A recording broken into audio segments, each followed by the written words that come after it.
Your Honor, my client would ask that I read it on his behalf. I understand. It is the moment that has changed families forever. He couldn't stop shaking. As the judge read his verdict, the 18-year-old trembled like a frightened, cowardly dog. He begged for forgiveness, but make no mistake, this young man is not the victim here. Sitting in the defendant's chair is a teenager responsible for taking the lives of a mother and 3 children in a tragic crash. This is the story of Chase Jones, and the way he ended up there is both cruel and devastating. To understand this case, we need to go back in time. March 19, 2024, Renton, Washington. A normal afternoon, moderate traffic, nothing that suggested danger.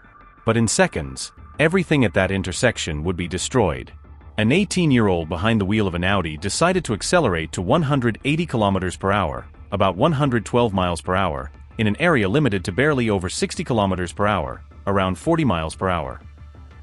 He didn't slow down, didn't hesitate, didn't even touch the brake out of reflex. The impact that followed would rip 4 lives away from a family that was simply heading home after a normal day. Up until that moment, this teenager had already destroyed 2 cars in the previous year, always speeding, always walking away unharmed, always avoiding any real consequences. No tickets, no suspensions, no obligations. Just empty warnings that did nothing to prevent what was about to happen. That afternoon, 38-year-old Andrea Hudson was driving her minivan with 6 children inside. 3 were her own, the other 3 were family friends. They stopped at the red light at the intersection of 140th and 192nd, a routine stop, the kind of place where no one imagines life can end with a single crash. The Audi appeared like a projectile. Internal vehicle data would later show that Chase Daniel Jones kept the accelerator pressed to the limit. No swerving. No attempt to regain control. Just pure, absolute speed. The collision slammed into the side of the minivan with enough force to push it into 2 nearby cars, flip it over, and tear it apart against a pole. For the experienced first responders who arrived minutes later, the scene felt unreal, and yet unforgettable. Andrea, 12-year-old Boyd Buster Brown, and sisters Matilda and Eloise Willoxon, ages 13 and 12, died instantly. Andrea's 2 surviving children, Nolan and Charlotte, were rushed to the hospital in critical condition. The extent of their injuries left doctors and relatives devastated. Brain damage, severe fractures, and physical impacts they will carry for the rest of their lives. Chase, on the other hand, climbed out of his car with almost no injuries. Nearly a year later, in April 2025, the case reached the King County Superior Court. There would be no trial. The young man pleaded guilty to 4 counts of vehicular homicide and 2 counts of vehicular assault. All that remained was the sentencing, and the family's need for at least a fragment of justice. When testimony began, the silence inside the courtroom felt heavy. Andrea's husband, Abe, spoke with a trembling voice. He described how, in seconds, he lost his wife, watched his family collapse, and began living with a kind of constant fear that had never existed before. He talked about his children asking for their mother, about sleepless nights, about a home that seemed to have lost its sound. Each sentence carried an emotional weight that struck everyone present. Our world and the dream that we had created was shattered in an instant. Boyd's father also spoke. He explained how the 19th, no matter the month, had become an open wound. How his natural joy had faded. How it had become unbearable to walk into his son's room and remember that none of it would ever return. He said he now lives with a feeling he never imagined he would have to carry.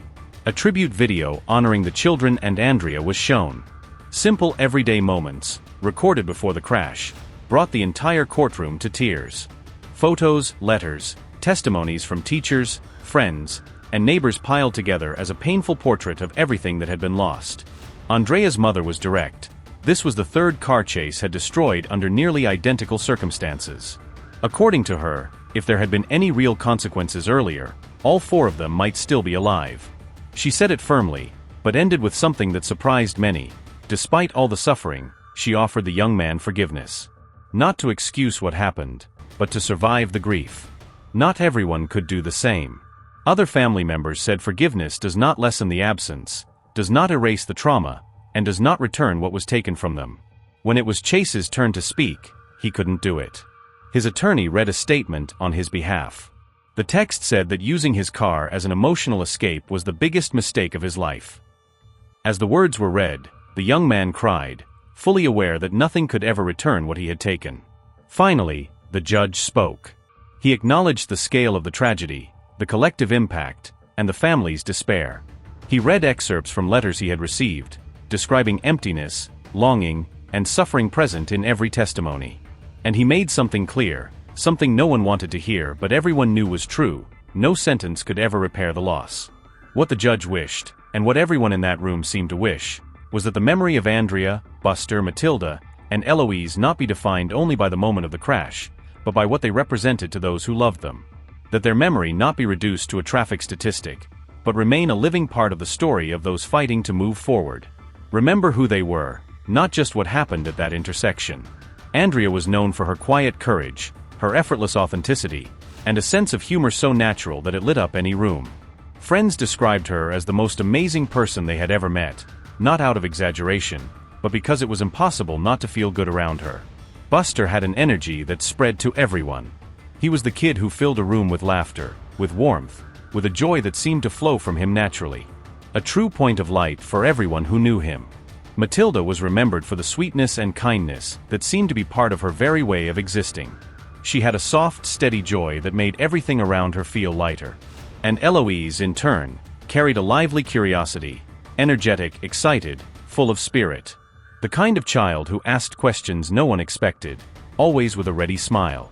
And please, never stop supporting Nolan and Charlotte. They are still trying to rebuild themselves in the middle of the impossible. Knowing they haven't been forgotten will make a difference in the long road ahead of them. Although I never met these people in life, the letters, the photos, and the testimonies today made each of them far more than names in a court file. They gained shape, stories, and presence. And in the same way, I also learned a bit about you, Chase Jones. Many people who love you wrote letters trying to explain who you are. They spoke about your ability to care for others, the respectful way you treat people, the hardships you faced from a young age, and the effort you made to grow up. They said you always tried to improve and that, despite everything, there is in you someone capable of empathy and responsibility. Today, watching you, I believe the remorse you showed is not just procedural, it is real. We are not defined by the worst moment of our lives, but by how we deal with it. And what I heard about you indicates that you have the chance, and the obligation, to turn this tragedy into something that prevents others from following the same path. Words aren't enough. What you choose to do from now on is what will truly matter. With that, I follow the recommendation agreed upon by both parties.